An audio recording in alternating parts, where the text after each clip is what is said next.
Hi. Is it too much? It's too much? Okay, yeah. So I don't actually have like a ghost story like stuff like Robert the Doll or like the Sally House to talk to you about, but I do have ghost stories that made sense in my brain to talk about. So, sit around if you want to hear about more spooky stuff.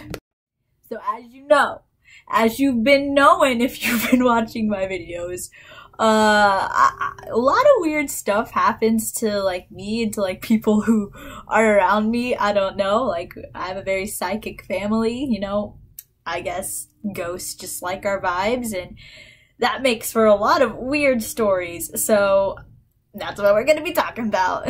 Dear Lord, I did not wait for my lipstick to dry, and now like there's lipstick all over my lip ring.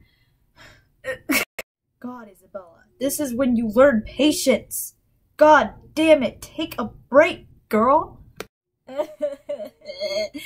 Anyway, so this first story we're gonna be talking about is actually one of my dad's, and it's like one of his spookiest ghost stories that he has. I really hope you can't hear me popping every single one of my knuckles. I'm so gross, I'm so sorry. Anyways, I'm an awful human being. I'm sorry. This first one we're going to be talking about is from my dad, though, and it's back in Honduras where he used to live as a kid, and it's pretty spooky. It's one of like the weirdest ones that like I've heard of.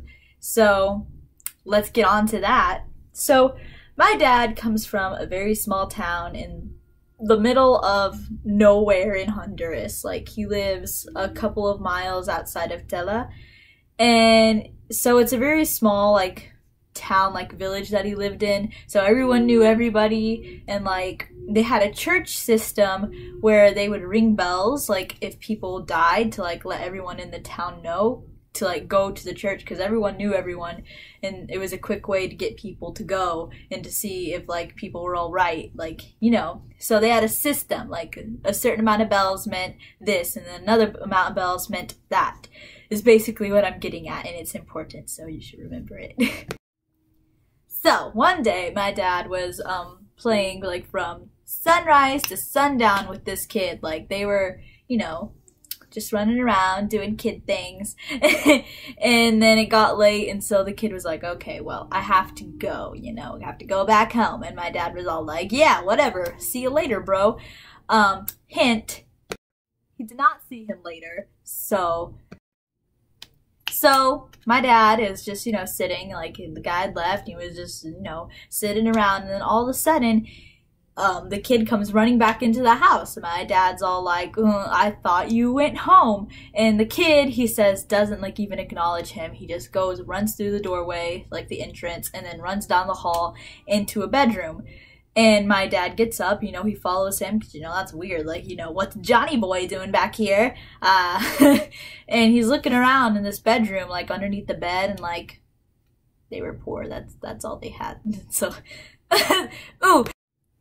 So he's looking underneath the bed, and he can't find this kid, and he's all like, what the heck, like, where could he have gone? There's no windows in this room, And all of a sudden, after a few minutes after that happens, this kid disappears. My dad's trying to figure out, like, what the heck, where'd he go?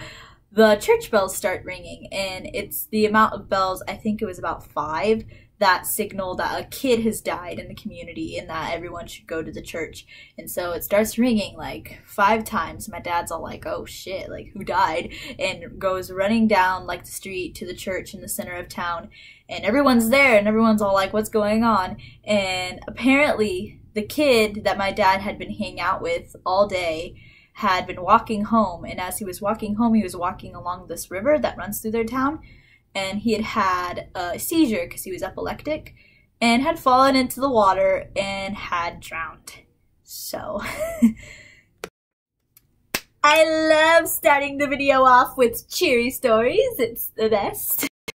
So that was yeah, so my dad could never figure out, like, well, the kid must have just come back to say goodbye to him or something. That's what my dad says. That's what he believes.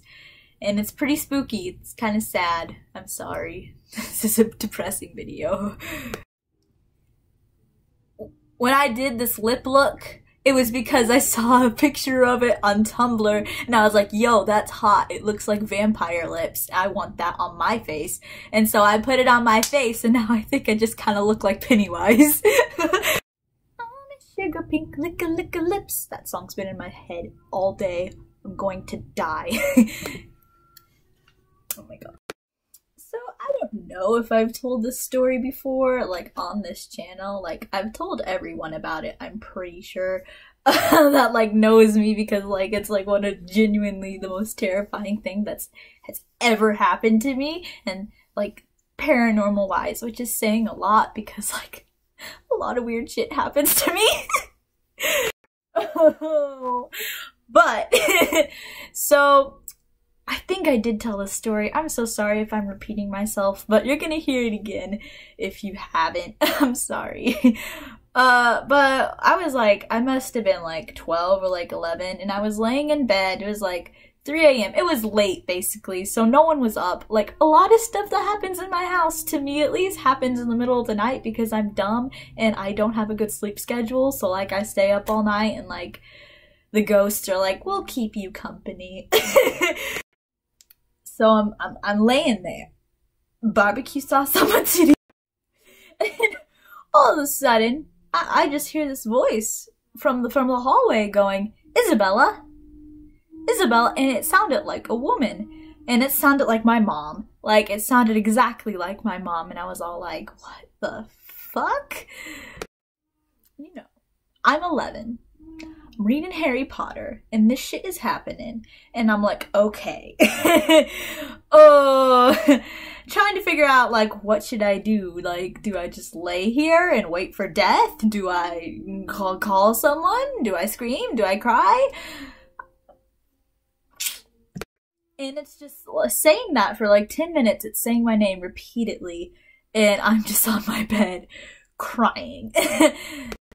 And then it got to the point where it was so loud, like the more it was saying it, the louder it got, and it sounded like it was coming from right outside my bedroom door. So the more it was saying it, like it felt like it was like right next to me.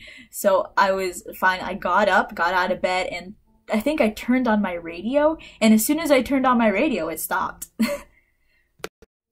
So, yeah, I don't know what that was. It sounded like my mom. It definitely wasn't my mom. And I don't know. You tell me what you think that was. It might have just been the demon in my house, but at the same time, it was awful. It was bad. I've never experienced anything like that. So, okay, this story didn't happen to me, but there is a house on my street that I've never noticed it. Like, it happened back when I was in 4th grade, and I remember this girl, her name was Morgan, is getting on the bus, and she's like sits down next to her friends at the back, and she goes, y'all won't believe what the fuck went down at my house last night. And so everyone's talking about this at the back of the bus, and they're all like, oh my god, like what happened? And she's telling us that what her brother had messed with the Ouija board, and they had gotten a hold of something, and basically was that they were talking, you know, like on a Ouija board, and she said that it was something that felt evil, basically, and that like it freaked them all out because they had been like, you know, not expecting to get anything. And so she was saying that like when this happened, she was like 12, so the way she was explaining it, she was kind of freaked out, like, you know how 12-year-olds talk. And and she's all like, her brother like left the board, like they put it back up and they didn't close it properly. So that was the first like talk of this happening on the bus, this early morning gossip session on the bus. And she was telling us about this, and that was all that had happened. Like, they put it back. They just didn't close it. And I had been sitting there, I didn't even know what a Ouija board was at the time. I just, you know, knew it wasn't great by everyone's reactions. So I'm just, you know. So a few weeks later, this girl gets on the bus, and looks shaken up, and she's talking, and she said that that night they had gone to bed, and they had woken up, and all of the crucifixes in their household were turned upside down. And I don't know if that's true or not, but can you imagine just waking up, and they're very like religious, and they woke up, all their crucifixes were upside down, and they thought like it was the older brother like playing a prank, and the guy was all like, no, I had nothing to do with this. And so she's telling us all about this, and everyone on the bus is all like, oh, well, you know, that's a demon. That's something bad. Like, Beelzebub's in your house. And the girl's all like crying at that point because everyone was telling her, oh, you got a demon in your house. And she's all like, I don't want to go back to my house now. Thanks for telling me that, guys. And this stuff keeps going on, and it's like, oh, a known thing in my neighborhood now that, like, she lives, like, down the street from me, and if you pass the house, it feels heavy, and, like, people, like, see things, like, walking around in the windows, and, like, the girl, like, still had more stories, like, I think at some point, like, her brother got scratched or something, like, and then, like, at another point, she said that, like, she was having night terrors and stuff like that, and she'd wake up and she'd see things in the corner of her room and she could never move. Like, y'all, it just got bright! So stuff like that would happen. And I didn't never heard the finish to that story. As far as I know, it's still hanging out in her house.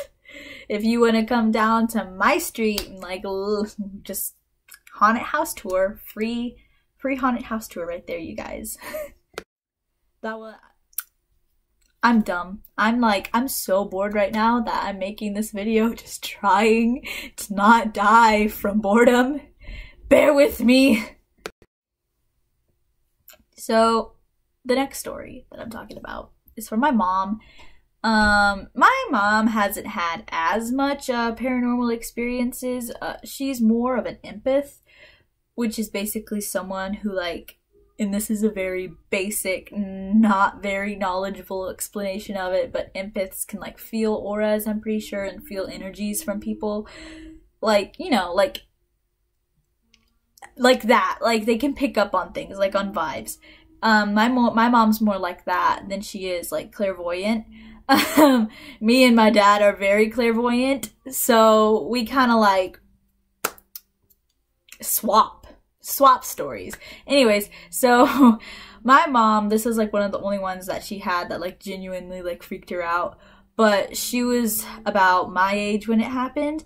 She had been staying home alone, and there's a big hallway in my mom's house, basically, and it has a big chandelier in it that's, like, very heavy. It's made of steel, like, it's an old house. It's a weird chandelier. Like, you can't move it unless if you, like, slam a door into it, and that will, like, make it swing. But, like, other than that, like, if a gust of wind came through, like, from an open window, it couldn't move it because it was, like, it's too heavy, you know?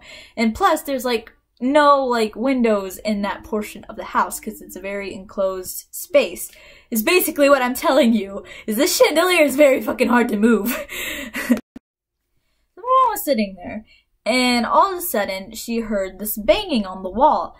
And she was sitting in the living room, and she had been, like, watching He-Man. And all of a sudden she hears this banging, and so she's all like, well, that's really weird. Like, I should get up and investigate that. So she gets up, she goes and follows this noise down the hallway.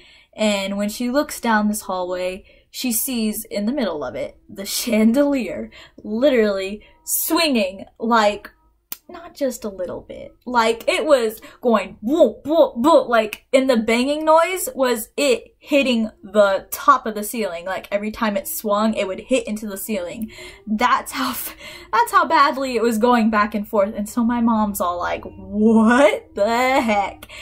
And, like, you know, runs, like, into her room and, like, hides there, and she waits for her mom to get back. And when she tells her mom, my grandma's a skeptic, like, the most hardcore skeptic ever, and she obviously didn't believe my mom. But, like, to this day, like, when you walk down that hallway, because when it's at my grandma's house and you look up at that, like, chandelier, you can, it feels weird. Like, it feels like something's not right with it.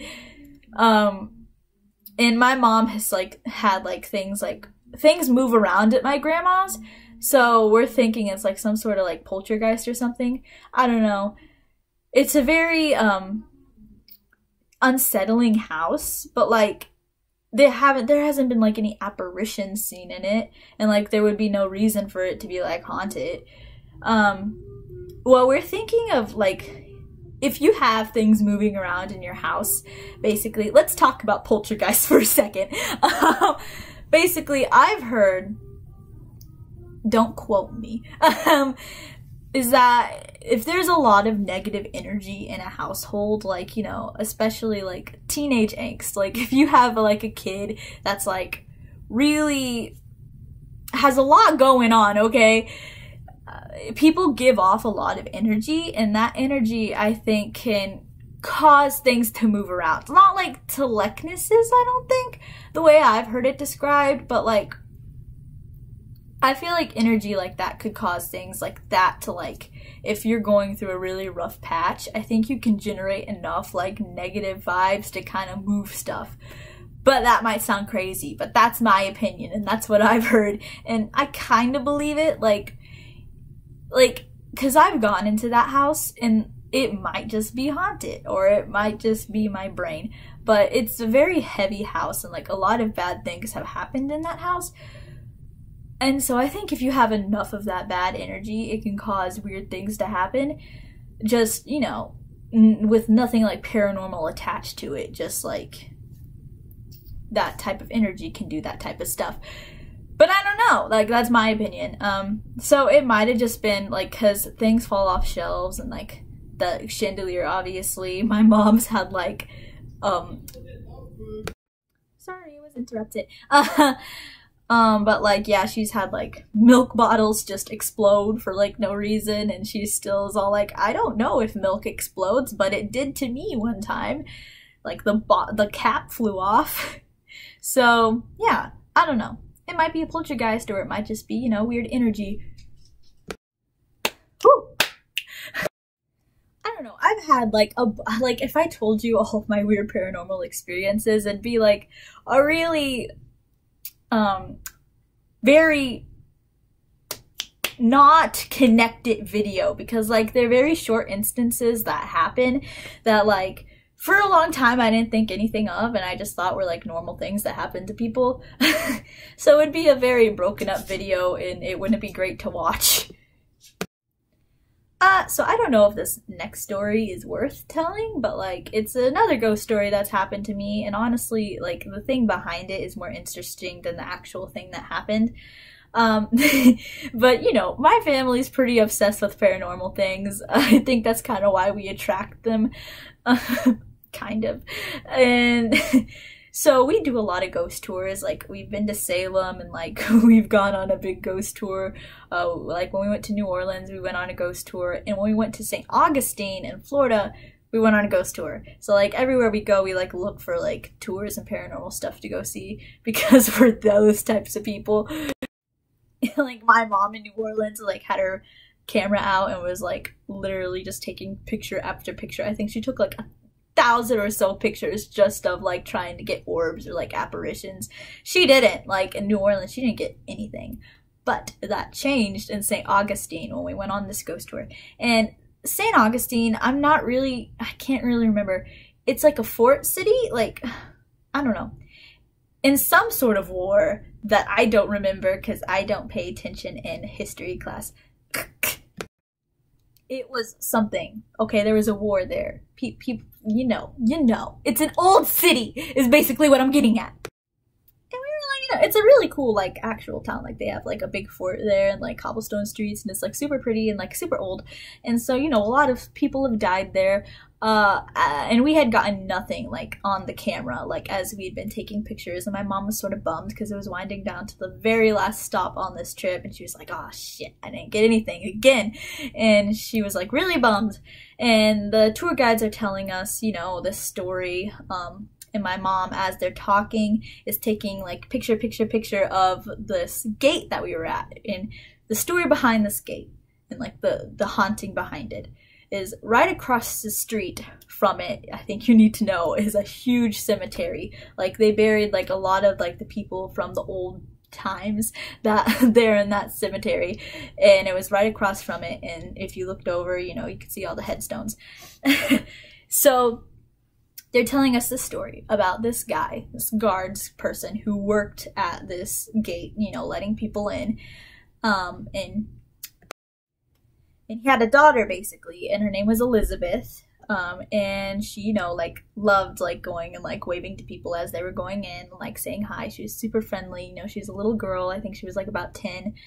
And you know, she was just this little kid living her life. And all of a sudden, like I don't know what the year was, but this wave of yellow fever swept through the town, and you know, it claimed a lot of lives, Elizabeth included.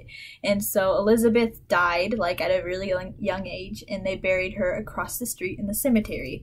And I think for a while, like, I don't know, they have like a bunch of unmarked graves over there because they had so many people who were like dying from yellow fever that like they couldn't keep up.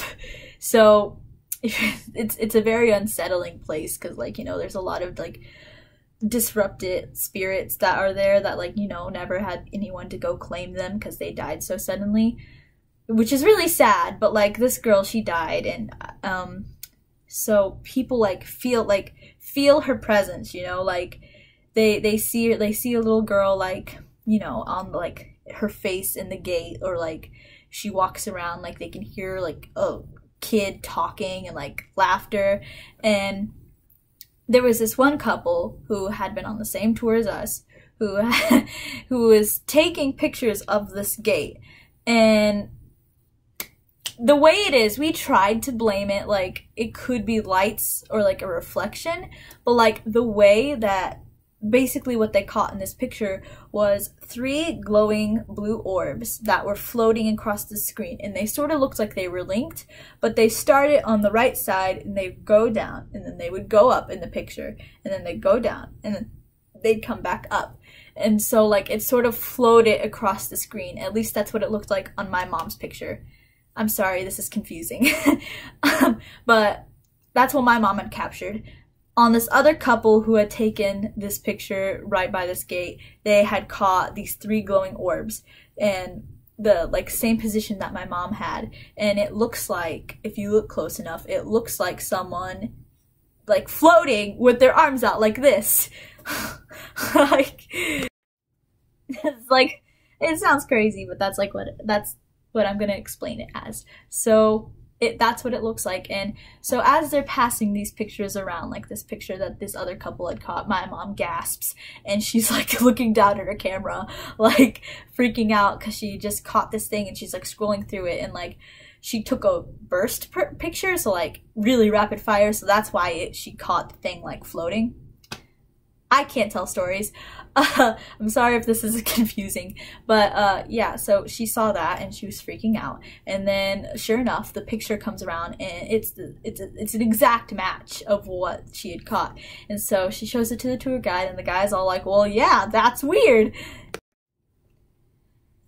So we like to think that it's Elizabeth, you know, just chilling. I mean, if I were a 10-year-old, you know, trying to spook, you know, weird tourists like me and my mom and my family, that's how I'd want to spend my afterlife. So yeah, might have gotten a picture of her. And when we were leaving through the gates, we were all like, bye Elizabeth, like saying goodbye to her. And I don't know, the energy in that place felt good. Like it didn't feel bad at all, but it was kind of sad thinking about that girl like dying so young. So that sucked, but that's that.